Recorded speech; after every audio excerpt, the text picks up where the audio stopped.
Sorry, it's loud. Hi, parents and students. I want to welcome you to Cheryl's workshop today. I hope that you guys will be able to get a lot out of the updates that I've gathered from this huge, like 220-page document that College Board has released about the new SATs, right? And students as well, Jenny and Katie, who I've seen everywhere lately. Yes, hi guys. Okay, so the future of standardized testing, right? I'm sure you guys have heard a lot about how they're going to change the SATs in spring of 2016. And I'm going to go ahead and do a compare and contrast for you first, right? So, part one is going to be changes to the SATs. So this year they announced that they're going to make changes, and their new goal is to really test students more on actual college skills that you're going to need in college classes, so more college curriculum related vocabulary, right? They said that you hear a lot of buzzwords on the internet about how they're not going to use arcane language anymore on the SATs. So they want to show that students can demonstrate college and career readiness proficiency in reading and comprehending a broad range of high quality and appropriately challenging literary and informational texts in US and world literature, history, social studies, and science, right? So they're going to focus on the vocabulary in those categories specifically. So the SAT today is out of 2,400, 800 for math, 800 for critical reading. In the critical reading itself, there's going to be sentence completion, which is the vocabulary portion of it. There are short passages, compare and contrast passages, which they put two of the same kinds of passages side by side, and you're expected to understand them both individually and in their relationship to each other, right? And a long passage, often taken from history or prose. And then a 800 writing section where they have one persuasive essay graded out of 12, and the essay itself changes your writing score, right? So a low essay score would lower your writing score, and a high essay score would increase your writing score. And the writing section itself focuses a lot on grammar in terms of guessing. If you guess incorrectly, you get a quarter point deduction, but if you don't guess at all, there's no point deduction. The new SAT is going to focus on a score out of 1,600, 800 for math and 800 for critical reading. However, you might think that the writing section is gone with no grammar left, but what they've done is they've integrated the writing section into the new critical reading section. So grammar is still a skill that is pertinent to the new SAT. And then they're going to have an optional essay, right? But let's just say that it's not really optional, that you should definitely go for it and take it, because we're all here to get into top tier schools. So you should definitely take the essay. And it's very, very different from the persuasive essay that is given today. The persuasive essay that's given today is one that's where they ask you to take a side on an issue. The essay that is going to be on the new SAT is going to have you analyze an actual document, and so you would have to learn how to integrate quotes and evidence into your essay itself. And I will talk more about this later and actually give you a prompt that they might give you, or the prompt that they released on their press release. And there will be no point deduction for incorrect answers on the new SATs too. All right, so the timing, though it may look different, is actually very similar, right? The timing right now is 3 hours and 45 minutes. The new one is going to be 3 hours plus 50 minutes. And what you'll notice the time difference comes from is that the persuasive essay right now, you're given 25 minutes to do it. The new essay is going to be 50 minutes long, so you have a lot more time to actually write your essay. However, what that means is that your essay is going to have to be much higher in quality to gain a good score, right? So this means that you're going to really have to take what you learned from your English courses in terms of taking a reading that you have and creating a good analytical essay with it. All right, vocabulary. So, like I said before, they're going to focus on more college terms versus very difficult terms that people generally don't use. So what they say they're going to use is called Tier 2 words, right? Tier 2 words, you might not use them in everyday language, but you're going to find them a lot in books, right? You're going to find them a lot in scientific readings, you're going to find them a lot in literature, so it's very necessary that you learn those kinds of words. Okay, now for the reading test. So they're going to break up the reading test into these kinds of, these 5 portions, right? This is actually very similar to something that they already have now, where they give you 2 passages and then you're supposed to compare and contrast them, right? The prose passage is also pretty much exactly the same. They also have a prose passage now taken from like a novel or something, or a short essay that people have written in history.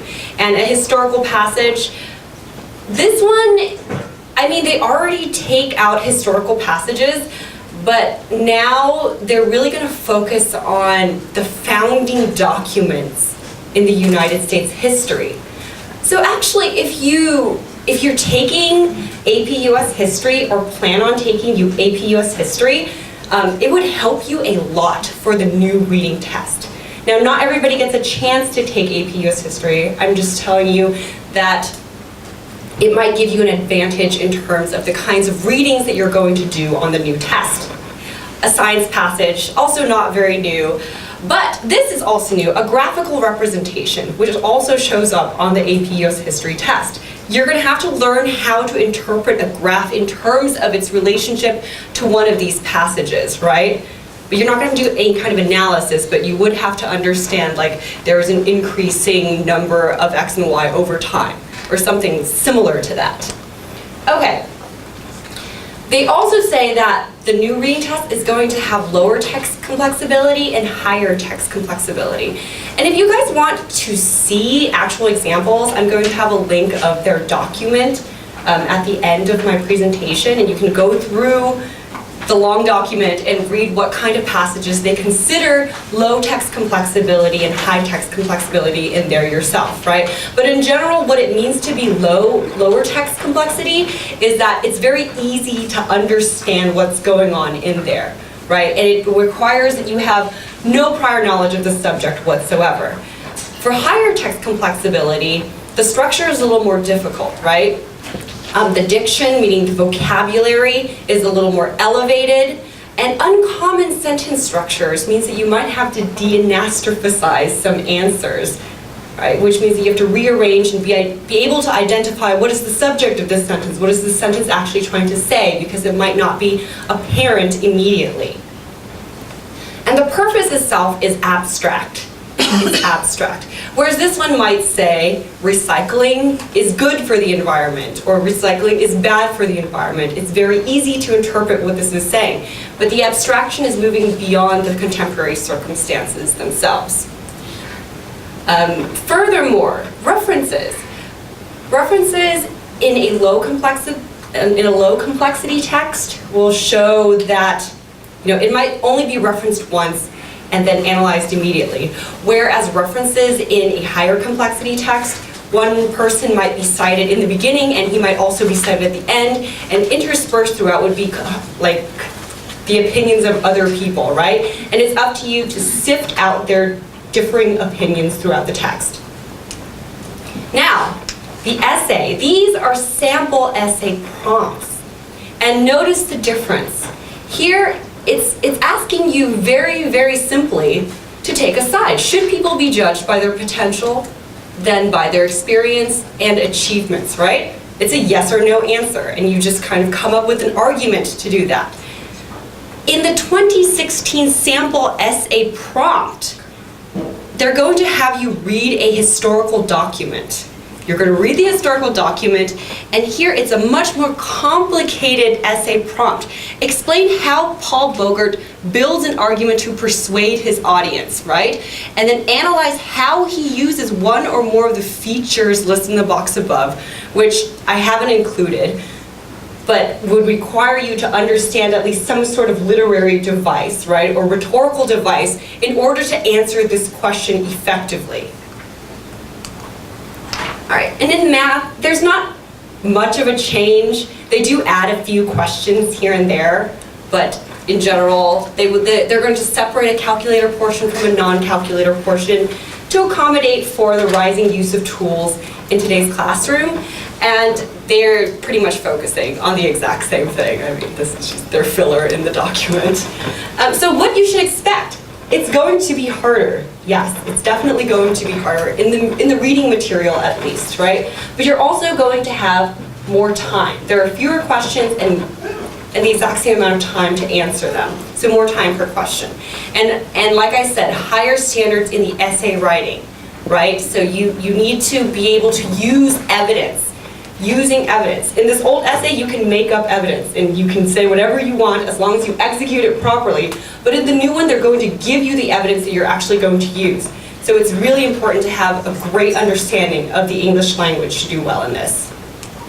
Now, you say, everybody says they don't know what's going to come, but when should you start preparing? And the answer is always now. The answer is always now. I know, I'm sorry, kids.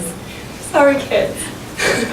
So what the SAT is, and what it's always going to be, is it's going to be a reasoning test, right? It's going to be reasoning. So you can learn reasoning at any time. You can learn reasoning through the old test, whose many components are going to be integrated into the new test. And reasoning is something that's great, and then the study skills, they carry over to everything.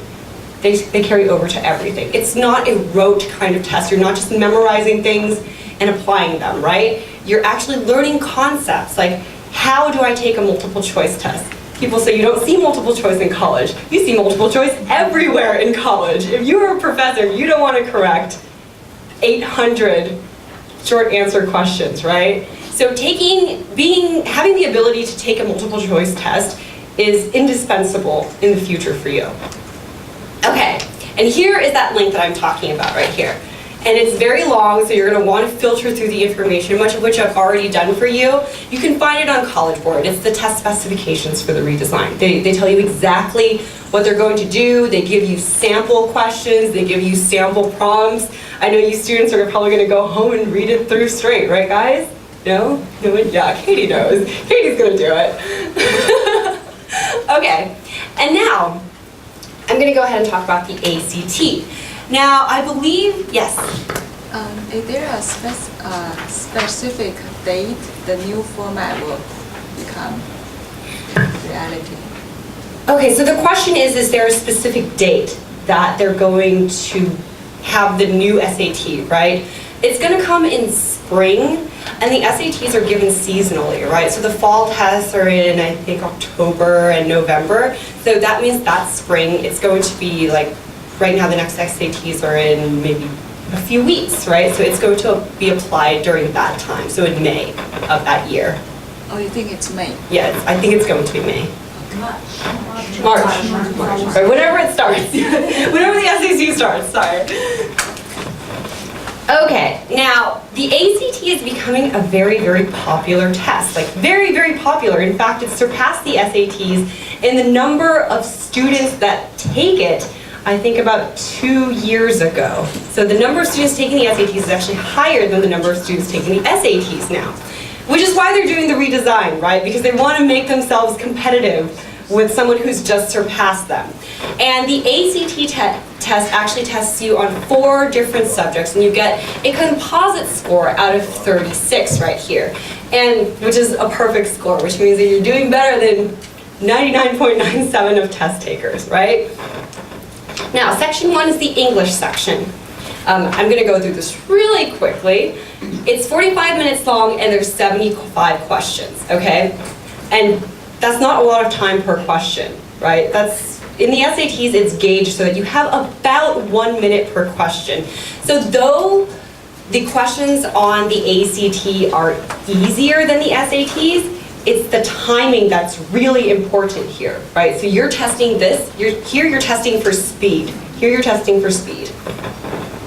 And it has to do with grammar. So grammar is still a very important part of both tests. And learning proper grammar is actually really easy and kind of fun. Or at least to me it is. Okay, the math section is 60 minutes long, 60 questions. It's going to be 1 minute per question. It just tests you on all of this. So you don't need to know like in-depth calculus or anything for this, right? It's quite simple. And the reading section here is 4 passages with 10 questions each, and it's very similar, one from literature, one from humanities, social science, and natural science itself. Section 4. Section 4 is the science section, the science reasoning section. And here you're also going to have to reason through graphs, right? So graphical analysis is becoming more and more important to standardized testing nowadays. And research summaries, so you have to be able to read a research paper, which you can properly prepare for. You have databases of research papers everywhere online. And of course, we can provide them for you too if you don't want to sift through everything. And the conflicting viewpoints one is something that you'll also see on the SATs itself. Okay, now section 5 is the writing section, right? This is, I'm just gonna turn this off because it's not working very well. So here they give you a social issue that's applicable to high school students, and it's scored out of 12.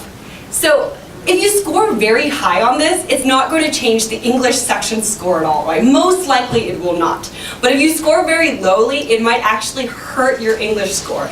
And 2 doesn't sound like a lot, but 2 out of 36 is actually quite a bit of points, right? It can drop you percentiles, like a few percentiles in terms of where you stand. But as always, especially higher tier schools, they're going to require that you take a writing section. So writing is becoming also increasingly important in the curriculum itself. All right, like I said, the questions are easier, but time is the most imposing factor during the ACT.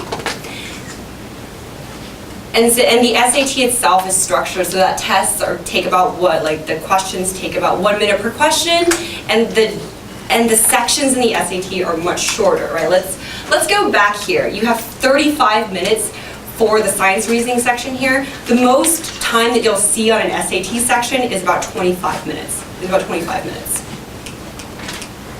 Okay, so how can we help you guys? How can we help you guys through this, right? So, when I teach, I don't teach speed, I don't teach answers, and I don't want to stress you out, right?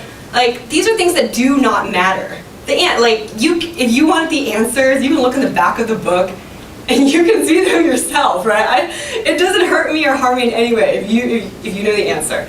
Because these things will come naturally, all of these things will come naturally when you practice and you know how to do it yourself. They just come naturally. You'll be so fast. You're gonna think, if at first you start off, and you think that you don't have enough time, by the end and you know how to go through the questions properly, time is not a factor at all in the SATs or the ACT. Okay, but what I do want to teach is self-sufficiency, right? So after classes, you should be able to go home and kind of learn how to do it yourself, how to really try to figure out the answers yourself. Without having to look in the back of the book, you should be able to be sure of yourself. We need to enforce discipline, right? Like, you need to do extra work. Like everybody comes to SAT class sometimes. I see my kids, they're so tired. They're like, I just took a 3-hour test, now I have to sit in boot camp for another 5 hours. It's no fun. But I always tell them, you know what? You get through this, and you never have to do it again if you do it good the first time, right? And instilling confidence. Many people are very unsure of their answers on the test. But once you know the proper way to do it, you will be absolutely sure of your answers. In fact, the answers will be very striking in terms of how correct they are to you, right? And then providing the appropriate materials, right? You can get the blue book, you can start yourself, but here we have a database full of tests. And the SATs and the ACTs are a test of practice. So the more you see those tests, the more you're going to recognize those types of questions, the more you're going to see repeating types of vocabulary, right? And you're going to build upon your own vocabulary and your own understanding of reading each time you do a test. So then you can ultimately go up and teach yourself. And I always have my students do this, right? I'm not going to sit there and I'm not going to read the answers to you, right? That's passive teaching. it goes in one ear and out the other. I want them to teach me, to show that they know and understand the material themselves. Right? And that's the end of my presentation.